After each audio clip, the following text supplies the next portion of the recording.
નમસ્કાર દર્શક મિત્રો, શિખર ભારત ન્યૂઝમાં આપનું સ્વાગત છે। વાત કરીએ સમાચારમાં તો રાજકોટ અગ્નિકાંડનો ઘેરો પ્રત્યાઘાત।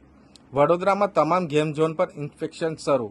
આજે પીડબ્લ્યુની ટીમ દ્વારા કલાભુવન મેદાન પર આવેલ ફન બ્લાસ્ટ ગેમ ઝોનમાં આકસ્મિક ચેકિંગ હાથ ધરવામાં આવી।